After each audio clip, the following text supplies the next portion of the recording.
ആറാട്ടണ്ണൻ ഒരു സിനിമാ നടനാണ്. അദ്ദേഹത്തിന് നാട്ടുകാരെ അത് ബോധ്യപ്പെടുത്തണമായിരുന്നു. അദ്ദേഹം അത് ബോധ്യപ്പെടുത്താൻ വേണ്ടി ബാഡ് ബോയ്സ് എന്ന് പറയുന്ന ഞാൻ അഭിനയിച്ച സിനിമ ഇത്രയൊരു താറപ്പടം എന്നൊന്ന് വീഡിയോ ചെയ്യുന്നു. എന്നത്തെയും പോലെ പിറ്റേ ദിവസം അദ്ദേഹം മാറ്റി പറയുന്നു, ഒമർ ലുലു ഷാർ ഭയങ്കര ശമ്പളമാണ് അദ്ദേഹം പറഞ്ഞിട്ടാണ് ഞാൻ ഇതൊക്കെ ചെയ്തത്. എങ്ങനെയുണ്ട് അദ്ദേഹത്തിന്റെ ബുദ്ധി, ഉമർ ലുലുവിന്റെ എന്ന് പറയാം. നാട്ടുകാരെല്ലാം പതിവ് പോലെ തന്നെ ആറാട്ടനെ ചീത്ത വിളിക്കുന്നു, തെറി പറയുന്നു. അത് എന്താണ് ഇദ്ദേഹം ഇങ്ങനെ ആയിപ്പോയത് എന്ന് നമുക്ക് ആലോചിക്കുമ്പോഴേ ഒരു കഷ്ടം തോന്നുന്നില്ലേ? ഈ ആറാട്ടിനെ കുറിച്ച് നമ്മൾ പലതവണ ചർച്ച ചെയ്തതാണ്. നമുക്ക് ആ സിനിമയിലേക്ക് പോകാം. അതെ, അത് ബാഡ് ബോയ്സ് എന്ന് പറയുന്ന സിനിമയാണ്. അതിന് രണ്ട് രീതിയിൽ റിവ്യൂ വരുന്നുണ്ട്. ഒന്ന് ഇവിടുത്തെ അതിന്റെ ആ സിനിമയുടെ ഒരു പ്രത്യേകത, ഇവിടുത്തെ എല്ലാ യൂട്യൂബർമാരെയും അതിൽ പിടിച്ച് അഭിനയിപ്പിച്ചിട്ടുണ്ട്. ഒരുമാതിരി എല്ലാ യൂട്യൂബർമാരെയും പിടിച്ച് ആ സിനിമയെ കൊണ്ടുപോയിട്ടുണ്ട് പറഞ്ഞു. പിന്നെ ഈ പറയുന്ന ആരും ഒന്നും പറയാൻ പറ്റാത്ത അവസ്ഥയിലാക്കി, ഒന്നും മിണ്ടാൻ പറ്റാത്ത അവസ്ഥയിലാക്കി. പക്ഷെ സാധാരണക്കാരായിട്ടുള്ള ഈ റിവ്യൂവേഴ്സ് എല്ലാം, ഈ പ്രധാനപ്പെട്ട റിവ്യൂവേഴ്സ് എല്ലാം മിണ്ടാതിരിക്കുകയാണ്. ശ്രദ്ധിച്ചു? അതെ അതെ അതെ. അശ്വന്ത് വോക്ക്, ഉണ്ണി വ്ളോഗ്സ്, പിന്നെ ബാക്കി ആ ഒരു മേഖല ഉണ്ടല്ലോ, ഈ പറയുന്ന അവരുടെ കാറ്റഗറി നമ്പർ എ ഗ്രേഡിൽ നിൽക്കുന്ന ഇവരാരും ഇതിനെ കുറിച്ച് ഒന്നും മിണ്ടുന്നില്ല. ഈ പടത്തെ കുറിച്ച് ഒന്നും പറയുന്നില്ല. അതേസമയം സിനിമ കണ്ടിറങ്ങുന്നവർക്ക് ഇപ്പൊ ആദ്യത്തെ ഈ ഷീലു ഇബ്രഹാം ആണല്ലോ, ഷീലു ഇബ്രഹാമാണ് ഇതിനകത്തൊരു വിവാദത്തിരി കൊളുത്തി കൊടുത്തത്. ഇവിടുത്തെ പവർ ഗ്രൂപ്പ് എന്താണ്, ഇപ്പൊ ടൊവിനോയും ആസിഫ് അലിയും പിന്നെ അവരങ്ങോട്ടും ഇങ്ങോട്ടും പ്രൊമോട്ട് ചെയ്യുന്ന ഒരു വീഡിയോ ചെയ്തപ്പോഴത്തേക്ക് അവര് വന്ന് പറഞ്ഞു, ഈ ഷീലു ഇബ്രഹാം പറഞ്ഞു, ഇതാണ് ഇവിടുത്തെ പവർ ഗ്രൂപ്പ്, ഈ പവർ ഗ്രൂപ്പാണ് മലയാള സിനിമയിൽ പ്രവർത്തിക്കുന്നത് എന്നൊക്കെ പറഞ്ഞ് ഒരു പോസ്റ്റ് ഇട്ടു. ഇതാണ് ഈ സിനിമയെ ശ്രദ്ധയിലേക്ക് കൊണ്ടുവന്നത്. അതൊരു ബിസിനസിന്റെ ഒക്കെ ഒരു തന്ത്രമാണ്. പക്ഷേ ഈ സിനിമ കണ്ടിറങ്ങിയിരിക്കുന്ന ഭൂരിഭാഗം പേര് ഇതിനെ കുറ്റം പറയുക. ഒമർ ലുലുവിന്റെ പടമല്ലേ? ഒമർ ലുലുവിന്റെ ഇത് ആറാട്ടെണ്ണം പറഞ്ഞെന്ന് പറഞ്ഞു കഴിഞ്ഞാല് കാശിന് കൊള്ളത്തില്ല, ഇതൊരു മാസ് മസാല പടമാണ്. ഞാൻ ഇതിൽ അഭിനയിക്കാനേ പാടില്ല, ഞാൻ അഭിനയിച്ച സിനിമയൊക്കെയാണ് എന്നാലും ഞാൻ പറയുകയാണ് ഇതൊരു ലോജിക് ഇല്ലാത്ത സിനിമയാണ് എന്നൊക്കെയാണ് വിളിച്ച് പറഞ്ഞിട്ട് പറ്റി അത് ഡിലീറ്റ് ചെയ്തു. അപ്പൊ ഷീലു ഇബ്രഹാം അതിനോടൊന്ന് പ്രതികരിച്ചത്, ഈ യാതൊരു കഥയില്ലാത്തൊരു മനുഷ്യനാണ് ഈ ആറാട്ടൻ, അയാളെ ആ വഴിക്കങ്ങ് വിട്ടേക്കാനാ പറഞ്ഞത്. അതൊന്നും നിങ്ങൾ നോക്കണ്ട, ഈ കിഷ്കിന്ധയോട് കൂടി മേയാറിനോടൊക്കെ എങ്ങനെ ഇത് പിടിച്ചിരിക്കുന്നൊക്കെ ആറാട്ടൻ വന്ന് ചോദിച്ചത്. അതിലെ റോൾ എന്താണെന്ന് അറിയാമോ? ആറാട്ടണ്ണനെ പിടിച്ചു നിർത്തി ബലമായി റിവ്യൂ പറയിക്കുകയാണ്. പിന്നെ പിടിച്ചു നിർത്തി ഒരു സിനിമയെ കുറിച്ച് അത് നല്ലതാണ്, ഗംഭീര പടമാണെന്നൊക്കെ പറയണം എന്നൊക്കെ പറഞ്ഞ് ആറാട്ടണ്ണന്റെ ശൈലി തന്നെ പറഞ്ഞു കൊടുക്കുകയാണ്. അപ്പൊ ആറാട്ടണ്ണ അവർ പറഞ്ഞു കൊടുക്കുന്നതിനേക്കാൾ കുറച്ചുകൂടെ മോളിൽ കയറി പറയുകയാണ്. അതാണ് ആ റോള്. ഇത് കഴിഞ്ഞ് ആറാട്ടണ്ണ ഇങ്ങോട്ട് ഇറങ്ങി നിന്നിട്ട് പറയുന്നത് പടം കൊള്ളത്തില്ലെന്ന് പറഞ്ഞു. അത് വൈകുന്നേരം വൈകിട്ട് 6 മണിക്ക് ശേഷമാണല്ലോ ആറാട്ടണ്ണന്റെ ഈ പറയുന്നല്ലോ പിരിയും കുത്തു തുടങ്ങുന്നത്. 6 മണിക്ക് ശേഷം വന്ന് ഇന്ന് വൈകിട്ട് വിളിച്ച് പറഞ്ഞെടുത്ത് ഈ വടവൊന്നും കളത്തില്ല, ഇത് കിഷ്കിന്ധയോടൊക്കെ എങ്ങനെ പിടിച്ചിരിക്കാറ് അതൊക്കെ ചോദിച്ചു. അപ്പൊ ഇതില് പക്ഷെ ഈ സാധാരണക്കാരെല്ലാം പറയുന്ന ഈ ആറാട്ടണ്ണന്റെ അഭിപ്രായമാണ്. ഈ സിനിമ കണ്ടിറങ്ങുന്ന സാധാരണക്കാർ മുഴുവൻ പറയുന്നത് ഈ പടം കൊള്ളത്തില്ല, ഇതിന് ലോജിക്കില്ല എന്നുള്ളതാണ്. പടം ഫണ്ണിയാണ്, എന്റർടൈൻമെന്റ് ആണെന്നൊക്കെ പറഞ്ഞ് വേറെ കുറെ പേർ സ്ഥിരമായി ഫ്രെയിമിൽ വരുന്നവർ, അതായത് സ്ഥിരം സിനിമയുടെ റിവ്യൂ പറയാൻ വേണ്ടിയിട്ട് ആ വിനീത തിയേറ്റർ, ഇടപ്പള്ളി വിനീത തിയേറ്റർ, അപ്പോ അല്ല വിനീതയല്ല വനിതാ തിയേറ്റർ, വനിതയല്ലേ എന്റെ പേര്, വനിതയെന്നാ അതിന്റെ പേരെന്നാ ഓർമ്മ. എന്തായാലും ഇടപ്പള്ളി ഒരു വിശുദ്ധ നഗരമാണ് സിനിമയുടെ ഈ റിവ്യൂ പറയുന്ന ആളുകളുടെ എല്ലാം കൂടെ തള്ളി പിടിച്ച് അവിടെ പോയി വനിതാ തിയേറ്ററിൽ പോയി കിടന്നു. ഏതെങ്കിലും സിനിമ ഇറങ്ങി കഴിഞ്ഞാൽ അത് ഇവർ കൊണ്ടുവരുന്ന ആൾക്കാരും ഉണ്ട്, ഈ സിനിമാക്കാർ തന്നെ കൊണ്ടുവരുന്ന റിവ്യൂ പറയിക്കുന്ന ആൾക്കാരുണ്ട്. അതായത് സിനിമ ഒട്ടിങ്ങോട്ട് ഇറങ്ങി വരുമ്പോഴത്തേക്ക് എല്ലാ റിവ്യൂ പറയുന്ന പോലെ മൈക്കോട്ടിരിക്കുന്ന എല്ലാവരുടെയും മുന്നിലേക്ക് ആരൊക്കെ ചെല്ലണം എന്നുള്ളത് ചാർട്ട് ചെയ്ത് കൊടുത്തിട്ടാണ് വിടുന്നത്. പറഞ്ഞ് പഠിപ്പിച്ചിട്ടൊക്കെയാണ് വിടുന്നത്. അങ്ങനെ വന്ന് പറയുന്നവരും ഉണ്ട്. അപ്പൊ ഞാനിപ്പോ നമ്മുടെ ഒരു സുഹൃത്തിനോട് ചോദിച്ചപ്പോഴത്തേക്ക് ഫീൽഡ് ഔട്ട് ആയി പോയ ഒരു നടനെ പിടിച്ചോണ്ട് വന്ന് പിന്നെ വീണ്ടും ഫീൽഡ് ഔട്ട് ആക്കി വിട്ടെന്ന്. റഹ്മാനെ ഫീൽഡ് ഔട്ട് ആയി പോയൊരു നടനെ പിടിച്ചോണ്ട് വന്ന് എന്റെ ഒരു കൂട്ടുകാരൻ പറഞ്ഞു. ഞാൻ ഇപ്പം പടം കണ്ടപ്പോ അവനോട് ഞാൻ ചോദിച്ചത് എങ്ങനെയുണ്ടാന്ന് ചോദിച്ചു.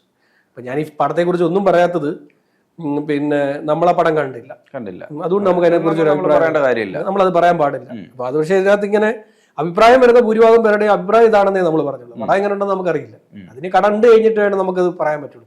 ഇങ്ങനെയുള്ള ഈ പറയുന്ന ഒമർ ലുലുവിന്റെ പടങ്ങളോടൊന്നും വലിയ താല്പര്യം പ്രേക്ഷകൻ ഉണ്ടാകുമെന്ന് എനിക്ക് തോന്നുന്നില്ല അത്തരം പ്രേക്ഷകന് ഒമർ ലുലുവിന്റെ പടങ്ങൾ അല്ലെങ്കിൽ പ്രേക്ഷകനെ അത്രയും എന്താ പറയുന്ന വിസ്മയിപ്പിക്കുന്ന പടങ്ങൾ ഒമർ ലുലു എടുത്ത് കാണിച്ചു കൊടുക്കണം. ഒമർ ലുലു ആദ്യമേ തന്നെ അദ്ദേഹത്തിന്റെ ഒരു ഗ്രേഡ് എന്താണെന്ന് ഒരു തട്ടുകൊളുപ്പൻ ഗ്രേഡിലേക്ക് അദ്ദേഹം ഇതാക്കി കളഞ്ഞു. അപ്പം തട്ടുകൊളുപ്പൻ ഗ്രേഡ് ആണെങ്കിൽ പോലും ചില സിനിമകൾ തട്ടുകൊളുപ്പനാണെങ്കിലും നമുക്ക് കണ്ടുകൊണ്ടിരിക്കാം. തട്ടുവെളുപ്പൻ സിനിമകൾ എത്ര എണ്ണം വളരെ നമ്മൾ എന്റർടൈൻ ചെയ്യിച്ചിട്ടുണ്ട്. പിന്നെ തട്ടുവെളുപ്പനാണെങ്കിൽ എന്റർടൈൻ ചെയ്യിക്കുകയാണെങ്കിൽ കുഴപ്പമില്ല. എന്റർടൈൻമെന്റിന്റെ എലമെന്റ് ആ സിനിമയ്ക്കകത്ത് എലമെന്റ് വേണം.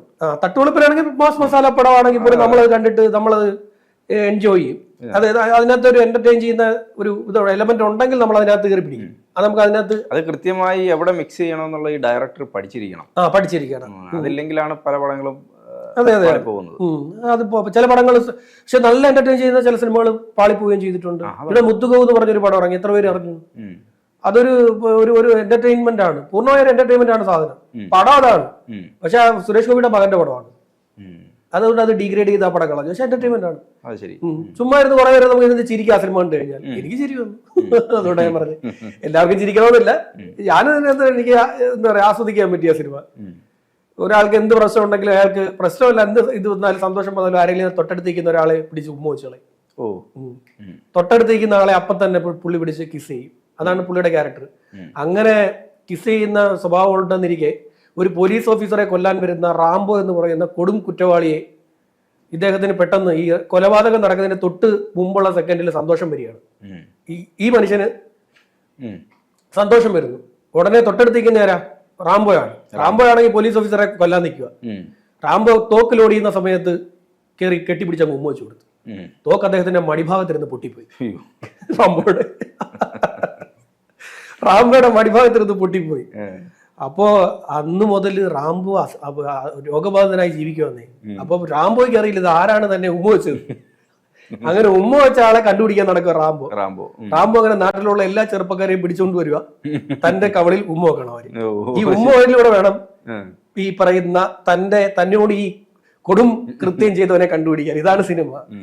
സംഭവമൊന്നുമില്ല, ലോജിക്കെല്ലാം അത് പറയാൻ പറ്റുമോ? ലോജിക്കായിട്ടൊന്നും കാര്യമായി ലോജിക്കൊന്നും പറയാൻ പറ്റില്ല. പക്ഷെ സിനിമ രസമാണ്, അങ്ങനെ പറഞ്ഞ് പോകാൻ പറ്റും. പക്ഷെ ഇദ്ദേഹം അതല്ല. ഇദ്ദേഹം ഈ പറയുന്ന പോലെ അങ്ങനെയുള്ള സാധനം കൊണ്ടുവരുമ്പോഴും നമുക്ക് എന്റർടൈൻ ചെയ്യാൻ പറ്റുന്നില്ല. അദ്ദേഹത്തിന്റെ നേരത്തെയുള്ള ചില സിനിമകൾ ഞാൻ കണ്ടതുകൊണ്ടാണ്. ചില സിനിമകൾ കണ്ടത് എനിക്ക് ഇഷ്ടപ്പെട്ടില്ല. അതുകൊണ്ട് ഞാൻ ഇദ്ദേഹത്തിന്റെ ഈ സിനിമ ഞാൻ ഇതുവരെ കാണാൻ താല്പര്യപ്പെട്ടില്ല. നമുക്ക് എല്ലാ സിനിമയൊന്നും പോയി ഓടി കിടന്ന് കാണാനൊന്നും പറ്റത്തില്ലല്ലോ. ഓടി കിടന്ന് കാണാൻ പറ്റുന്ന കാര്യമല്ല. ആറാട്ടണ്ണൻ ഇപ്പൊ എന്തായാലും ഒമർ ലുലുവിന് പണി കൊടുത്തതാണെന്നും പറയുന്നുണ്ട്. എന്നാൽ ഒമർ ലുലുവിന്റെ ബിസിനസ് തന്ത്രമാണ് ഇതൊന്നും. അത് ആറാട്ടെണ്ണം തന്നെ പറ്റിയെന്ന് പറയുന്നത് ഒമർ ലുലു സാർ പറഞ്ഞിട്ടാണ് ഞാൻ ഇത് ചെയ്തത്. എങ്ങനെയുണ്ട് ഇപ്പോൾ എന്റെ ബുദ്ധി സാറിന്റെ അദ്ദേഹത്തിന്റെ ഡയറക്ടർ എന്നുള്ള നിലയിൽ അദ്ദേഹം കണ്ടോ?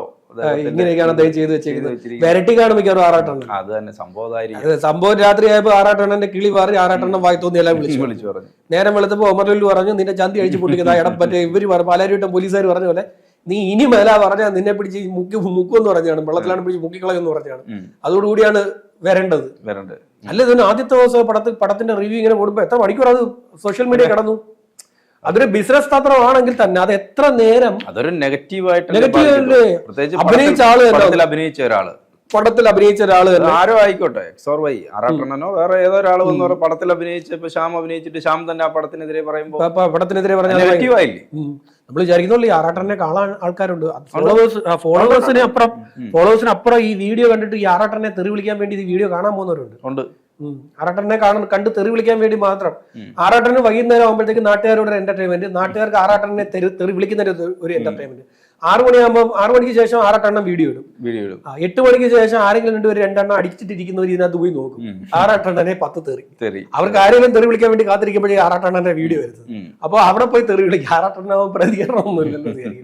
ഇത് ഈ പറയുന്ന പോലെ ഇത് ആറാട്ടെണ്ണം മനഃപൂർവ്വം ഈ പറയുന്ന പോലെ ഇതിന്റെ പബ്ലിസിറ്റിക്ക് വേണ്ടി പറഞ്ഞതാണെന്ന് ഞാൻ പറയത്തില്ല. ഇതല്ലാതെ ഒരു എന്താ പറയാ ആറാട്ടെണ്ണന് ആ പടം കൊള്ളത്തില്ലെന്ന് തോന്നി. അതുകൊണ്ട് അയാൾ അത് വിളിച്ചു പറഞ്ഞു. പിറ്റേന്ന് വിരട്ടി, പിറ്റേന്ന് തിരിച്ചു പറഞ്ഞു. അപ്പൊ ഏതായാലും പടം മോശമാണെന്നുള്ള അഭിപ്രായം പറയുന്നുണ്ട്, നേരെയാന്നുള്ള അഭിപ്രായം പറയുന്നുണ്ട്. പക്ഷെ ഇത്തിരി ബുദ്ധിയുള്ള ഈ ഡയറക്ടേഴ്സ് ഒന്നും ഈ ആറാട്ടെണ്ണനെ ഒന്നും പിടിച്ച് അഭിനയിപ്പിക്കരുത്. അഭിനയിപ്പിച്ച് കഴിഞ്ഞാൽ അവരുടെ പടം കൊള്ളത്തില്ലെന്ന് വൈകുന്നേരം ആകുമ്പോൾ ആറാട്ടെണ്ണം വിളിച്ച് പറഞ്ഞു കളയും. അതുകൊണ്ട് സൂക്ഷിച്ചു വേണം ആറാട്ടെണ്ണനെ അഭിനയിപ്പിക്കാൻ. ആറാട്ടെണ്ണൻ ഒരു എന്താ പറയാ മറ്റേ ഇസ്രായേൽ കൊടുത്തുവിട്ട മറ്റേ ഇതാ മൊസാദ് കൊടുത്തുവിട്ട മെസ്സഞ്ചർ പോലുള്ള സാധനമാണ്. പേജർ പേജർ മെസ്സഞ്ചർ അല്ല, പേജർ പോലൊരു സാധനമാണ്. എപ്പോ വേണേലും പൊട്ടിത്തെറിക്കും. പൊട്ടിത്തെറിക്കാം. ശരി.